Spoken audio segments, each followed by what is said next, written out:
ആവേശത്തോടുകൂടിയാണ് ഇപ്പോൾ V K പ്രശാന്തിന്റെ road show ആരംഭിച്ചിരിക്കുന്നത്. വട്ടിയൂർക്കാവിൽ മൂന്നാമതും ജനവിധി തേടുകയാണ് V K Prashanth. V K ജനവിധി തേടുമ്പോൾ അല്ല, തീർച്ചയായിട്ടും സ്ഥാനാർത്ഥി പ്രഖ്യാപനം കഴിഞ്ഞ് തൊട്ടടുത്ത സമയത്ത് തന്നെ നമുക്ക് ആരംഭിക്കാൻ വേണ്ടി കഴിഞ്ഞു. അപ്പൊ ഈ ഒരു ആവേശം അടുത്ത 23 ദിവസവും കൊണ്ടുപോയി വലിയ ഭൂരിപക്ഷത്തിൽ ജയിക്കുക എന്നുള്ളതാണ്. ഞങ്ങളുടെ പ്രവർത്തകരെല്ലാം വലിയ ആവേശത്തിലാണ്. ഞങ്ങൾ ഈ ആവേശത്തിൽ വൻപിച്ച ഭൂരിപക്ഷത്തിലായിരിക്കും ഇത്തവണ ജയിക്കുക. കേരളത്തിൽ ഇത്തവണ ഏറ്റവും കൂടുതൽ ശക്തമായ ത്രികോണ മത്സരം നടക്കുന്ന ഒരു മണ്ഡലമാണ് വട്ടിയൂർക്കാവ്. കാരണം മൂന്നും ശക്തരായ സ്ഥാനാർത്ഥികൾ എന്നാണ് പറയുന്നത്.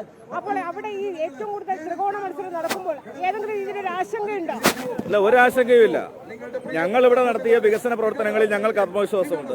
വട്ടിയൂർക്കാവിലെ ജനങ്ങൾ നമ്മളോടൊപ്പം ഉണ്ട്. അതുകൊണ്ട് ഞങ്ങൾക്ക് ഒരാശങ്കയുമില്ല. എത്ര വലിയ നേതാവ് വന്നാലും വട്ടിയൂർക്കാവിലെ ജനങ്ങൾ LDF-നൊപ്പം നിൽക്കും.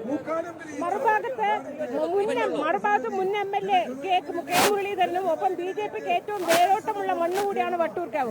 ആ രീതിയിൽ ഏതെങ്കിലും രീതിയിലൊരു അല്ല, അങ്ങനെ ഒരു ആശങ്ക നമുക്കില്ല. ഞങ്ങളെ സംബന്ധിച്ച് നിയമസഭാ ഇലക്ഷന്റെ പാറ്റേൺ വേറെയാണ്. അപ്പൊ ആ പാറ്റേണിനനുസരിച്ച് ജനങ്ങൾ വോട്ട് ചെയ്യുമ്പോൾ അതാണ് കഴിഞ്ഞ തവണ ഞങ്ങൾക്ക് 21,000 വോട്ടിന്റെ ഭൂരിപക്ഷം കിട്ടിയത്. ഇത്തവണ അത് 25,000 വോട്ടിന് മുകളിലേക്ക് പോകും. അതുകൊണ്ട് ഞങ്ങൾക്ക് ആശങ്കയൊന്നുമില്ല.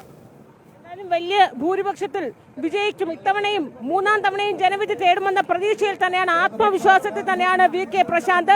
അതുകൊണ്ട് തന്നെ സ്ഥാനാർത്ഥിയെ പ്രഖ്യാപിച്ച നിമിഷം AK സെന്ററിലും തന്നെ റോഡ് ഷോ, വി കെ പ്രശാന്തിന്റെ റോഡ് ഷോ ആരംഭിച്ചിരിക്കുകയാണ്.